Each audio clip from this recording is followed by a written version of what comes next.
Hi, folks. Alex Klingelhoeffer here with Exencial Wealth Advisors.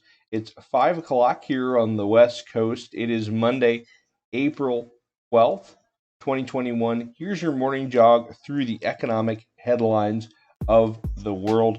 In the EU, Johnson & Johnson has just delivered its first vial of COVID vaccine. They plan to do about 50 million doses through the end of Q2 and about 120 million doses through the end of the year. Of course, Johnson & Johnson had a little bit of a reduction in the U.S. vial output last week due to some manufacturing issues. Hopefully, the states gets a bigger allocation here this week. And really, great COVID news came out over the weekend. The U.S. hit a new record high, 4.63 million doses of vaccine got put into arms over the weekend. Now, that's 500,000 more people than got vaccinated last weekend at 4.1 million. And that's 500,000 more than the weekend before, which is about 3.6 million. So the U.S. is not only doing a great job with vaccinations, but it's also accelerating vaccinations at an incredible rate. Hopefully, Johnson & Johnson, the one-dose vaccine, doesn't have any lingering manufacturing issues that would prevent it from being a real key player in that piece. England, their shopper numbers jumped triple digits. All COVID restrictions that had been put into place in early January are now lifted in England and the UK. Of course, the UK actually has more vaccinated folks than the US that have received one dose. Their policy was, let's get everybody a first dose, which is actually turning out to be a pretty good policy, as most vaccines are about 80% effective on that first dose, and then let's follow up with the second dose a number of months later.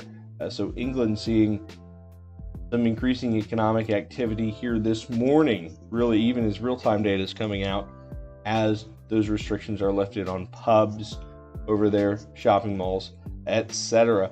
The White House is going to meet with the CEOs of about 20 different companies today. Ford confirmed to be part of that discussion. GM confirmed to be part of that discussion. It's all about the chip shortage, those display drivers. That's the term I'm going to keep on hammering home because it's related to screens that are put in cars, screens that are put in appliances, etc.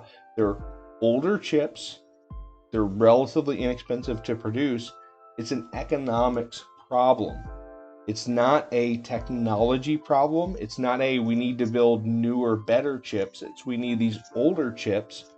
We have a short-term shortage of them.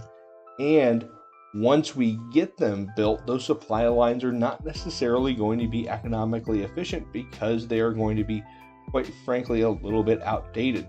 It's display driver chips that are the problem to the global chip shortage, and that is the reason why it's becoming such an issue. It's not just about creating some new high-tech lines.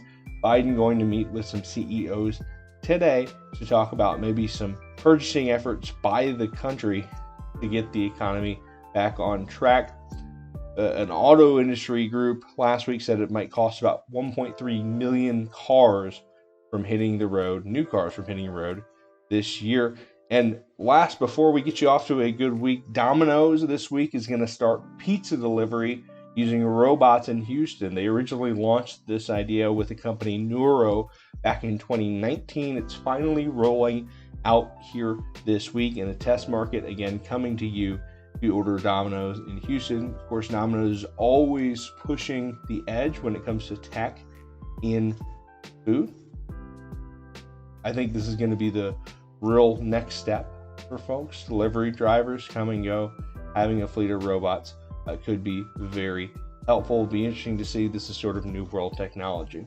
This is what I had here for today. If you want additional news throughout the day, feel free to follow me on Twitter, OKCCFACFP. Until then, I'm out.